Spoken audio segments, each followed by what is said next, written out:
Thank you, Mr. President. I want to follow up on Senator Schumer's call to action, if you will, because it appears things that used to be bipartisan, whether it was the debt ceiling or the transportation bill or a whole host of other things, has become far too partisan. Back in 2007, a Republican president and Democrats in the House and Senate, and Republicans in the House and Senate, but Democratic majorities froze interest rates for college Stafford subsidized student loans at 3.4% for 5 years. All we want to do is continue this. We want to continue it by closing a tax loophole. One political party who doesn't really seem very enthusiastic about freezing these rates anyway, seem to be standing in the way. And I think the only way this is going to change is if students all over the country come and tell their stories. They can come to my website, tell their stories about school financing and how difficult it's been for them.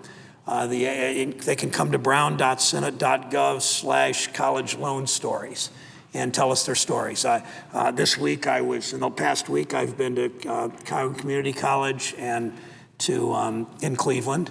And I've been to Ohio State University in Columbus, Wright State University near Dayton, and the University of Cincinnati, and heard many of these stories. And I would like to invite students around Ohio, and we're asking for them to tell their personal stories, because I think in the end, personal stories will convince my colleagues that they shouldn't make this partisan, they shouldn't stand in the way.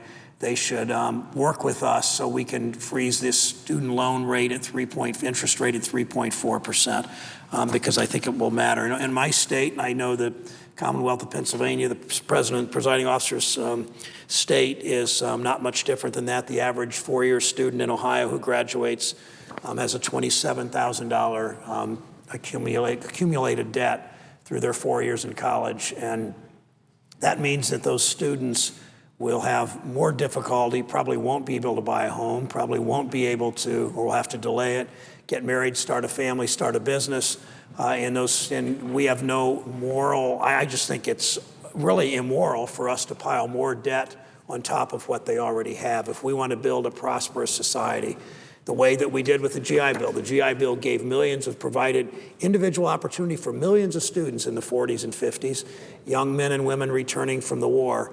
And it not just helped those millions of students, it lifted up society as a whole. It created a much more prosperous country, a much more vital society and vibrant society, because we helped so many individuals with the GI Bill in those days. And this is comparable to that. We not only help these individual young men and women who want to go to St. Clair Community College, or want to go to the Mansfield campus at Ohio State, or want to go to Hiram College or Ohio University in Athens.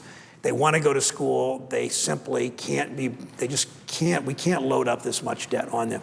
Let me share, as we put this on our website, we expect students to write in and tell their stories.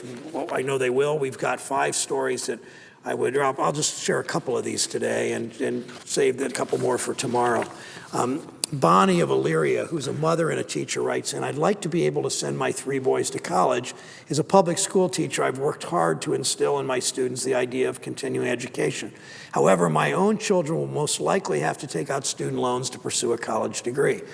Teachers aren't so well paid that they can afford to pay these tuition bills by themselves, obviously.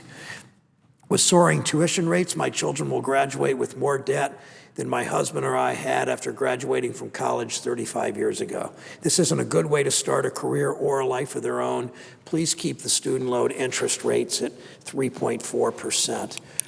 This woman gets it. She is a teacher in Ohio. She last year knew that, there was a sort of an assault on her profession from the governor and the legislature last year when they tried to take away collective bargaining rights. We know teachers don't make a lot of money, and they need their children, if they want to go to school, even less expensive schools, they so often need to take out student loans, and we don't want to raise their interest rates.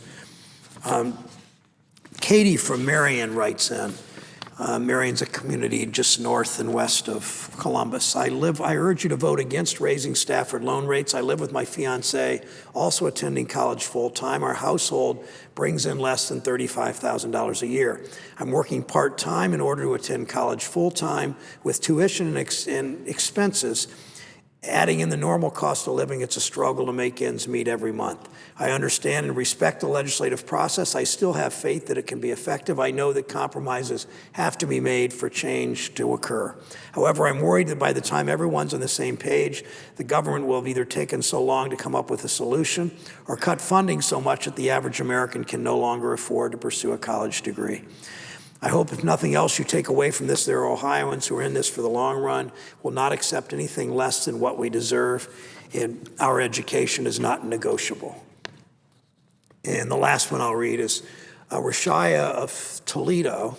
I'm a second-year law student at the University of Minnesota Law School. I'm a native of Toledo. I received my BA in political science with honors and an MBA in finance from the University of Toledo. I'm the product of a single-parent home and a first-generation college graduate.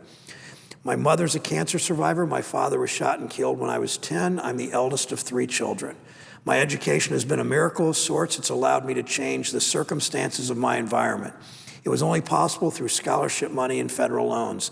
I'm deeply saddened by the rate hikes that loom in July. Making education less accessible hurts others that grew up in circumstances like mine. This economy requires a good education, but the promise of employment is still uncertain. Raising loan rates hurts students. Please vote to extend the rate cuts that threaten to expire this July.